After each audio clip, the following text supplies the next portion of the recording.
Selamat berjumpa kembali kawan-kawan petani. Di sini sebetulnya saya kurang enak menyampaikan video ini, tapi kalau saya buat gimana lah ya. Coba kita pikirkannya. Saya tuh udah capek-capek menjaga sawit. Mulai dari melakukan penataan gulma, penataan pelepah sawit, dan pupuk, berusaha untuk mencegah hama-hama yang datang, jaga lepah kalau mendodos diambil sembarangan, kan semua harus dicegah. Bagaimana caranya agar si sawit ini tumbuh lebih bagus, lebih subur, lebih produktif. Tapi yang jadi masalah ini, ada sebagian orang kayaknya tuh tidak terlalu memikirkan nasib kita gitu kan, tidak terlalu memikirkan kalau saya buat ini lantas dia bagaimana gitu kan. Ada sebagian orang nggak bisa berpikir seperti itu. Coba bayangkan kawan-kawan, saya udah hampir jaga semua kebutuhan si sawit, tapi ada sebagian makhluk datang ke kebun sawit saya. Warnanya putih, besar, kurban, ya lembu. Saya kan udah capek-capek menjaga. Lembu datang, gak satu, gak dua, gak 10. Banyak kawan-kawan. Bukan cuma satu rombongan. Kadang 2 rombongan per hari. Apa tak hancur pelepah sawit saya? Gulma udah mulai ditipiskan kan? Karena mereka nggak ngelihat gulma, otomatis ke pelepah sawit. Kenapa lah nggak marah aku gini kan? Siapapun kayaknya marah lah. Udah bertahun-tahun jaganya. Sebetulnya memang dari dulu pun udah sering juga dijaga lembu ini. Tapi kan yang jadi soal sebetulnya, memang lembu ini pun kayak apa juga nih kadang kan. Tapi yang jadi masalah sebetulnya, yang punya lembu ini. Cobalah kalau dia ngelepaskannya nggak ke arah sini kan, ya pasti kebun ini aman-aman aja. Tapi kalau dia ke arah sana dilepaskan, tentunya kebun saya kan nggak kena. Andai ke arah PT dilepaskan, kebun saya terjaga. Tapi yang lebih aneh, maksudnya kan gini, kan di daerah PT kan sawitnya udah tinggi-tinggi, nggak terjangkau sama si lembu lagi. Kalau dibandingkan sama sawit saya, ya sawit saya kan masih 7 tahun, berarti umurnya masih pendek lah ya kan. Apalagi ini bukan sawit PT, ini kan sawit masyarakat. Nah, saya pun bingung kadang sama ternak-ternak ini, padahal udah dibilang loh sama pemiliknya, tapi masih aja dilepaskan ke arah sini. Kalau nanti diapa-apain lembunya kan gak enak juga. Tapi kan kalau gini gak enak juga sama kita ya kan. Nah tapi itulah kenapa aku buat video ini.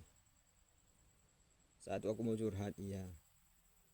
Yang kedua, untuk kawan-kawan yang punya ladang sawit, yang umurnya masih apalah, masih muda kan, batangnya pun masih tergolong pendek, saya sarankan kasih pagar aja.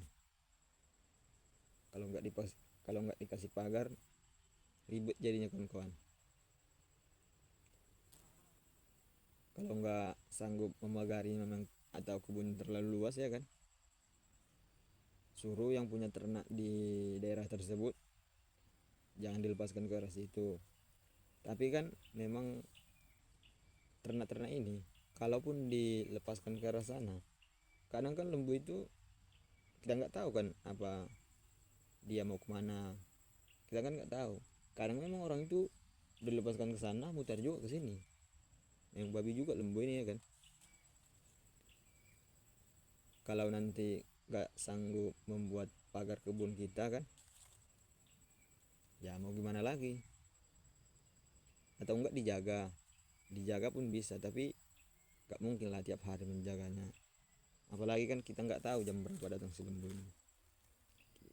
Nanti dia jam 5 datang, kita udah pulang, payah. Kita jaga jam 9-10 memang aman, tapi jam 5 nya nanti kita nggak tahu kan, lantaran kita udah pulang, apalagi udah sore kan, maghrib kan. Nggak mungkin juga tiap hari kerja kita itu aja kan, kerjaan kita masih banyak, nggak sawit aja. Mana tahu nanti ada acara pesta kondangan, kita kan nggak tahu. Jadi memang mana lebih baiknya, saya lebih memilih untuk kasih kandang aja. Kalau nggak dikasih kandang, berdoalah kepada Tuhan untuk lembu ini nggak masuk ke kawasan sawit kita. Sekalipun masuk orang itu, sekali aja, apalagi ada tunas baru, wah itu udah pasti tunasnya hancur. Karena lembu ini lebih suka daun sawit yang lebih muda sebetulnya. Walaupun ada pelepah yang seperti ini kan, yang ke bawah, mereka lebih suka yang muda. Apalagi sawitnya masih 1 meter 2 meter kan, pasti habis lah dibuat selembu.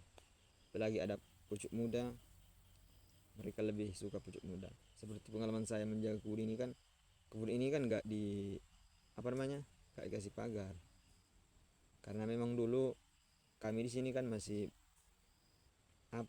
masih mengguris lah kalau bahasa daerah kami, masih ada pohon karetnya kan. Jadi kami tuh kesini tiap hari, kadang sore juga kesini. Kalau datang hujan kan, untuk yang punya karet itu perlu dikasih pupuk lah biar cepat kering. Makanya memang kami nggak buat pagar. Hasilnya apa kalau kami nggak buat pagar? Seperti yang saya katakan tadi, daunnya hancur, tunasnya hancur. Ya intinya lebih bagusnya ya memang dipagar. Ada kawat kan, ada kawat, kasih 2 aja aman tuh. Satu sekitar 1/2 meter, satunya lagi di atas, biar lembu ini nggak bisa lewat bawah, nggak bisa lewat atas juga. Nah jadi lembu ini nggak bisa masuk, sawit kita aman. Nah itu sih kawan-kawan, daripada kawan-kawan nanti nyesal rugi di waktu seperti saya sudah rugi di waktu dibuat selembu. Nah di sini saya mengingatkan kawan-kawan untuk membuat pagar dari lahan sawit kita yang baru dibuka, tapi dengan catatan yang ada di sekitaran kawasan itu memang banyak ternak kan, ya harus dibuat pagar. Tapi beda halnya memang kalau nggak ada ternak di kawasan itu, ya berarti aman-aman aja. Paling kalau udah selesai pasca tanam, paling nengoknya sekali 3 hari kan, sekali seminggu, ngasih pupuk, ngasih gulma. Ya paling kalau nggak ada ternak, paling monyet lah yang mau dijaga. Karena monyet juga nih sebetulnya memang sangat bermasalah untuk sawit-sawit yang kecil pasca tanam. Karena apa? Orang ini semuanya itu sebetulnya sangat suka dan sangat usil sama pohon sawit yang baru ditanami. Mereka sangat suka mencabut pucuk si sawit ini, sawit yang kecil. Nah itu perlu juga diwaspadai, jangan sampai kita terlena si monyet datang mencabut, ujung-ujungnya apa, kita rugi di waktu. Memang gak mati sawit ini, tapi rugi di waktu kawan-kawan. Nah itu yang saya ingatkan dan tekankan di video ini. Untuk kawan-kawan yang punya lahan sawit yang mau untuk membuka, silahkan kebunnya dijaga dengan baik. Kalau bisa dipasang pagar, tapi yang dengan catatan ada ternak di suatu kawasan tersebut. Sekian, terima kasih. Saya Indra Hasibuan, jangan lupa like dan subscribe channel ini. Goodbye.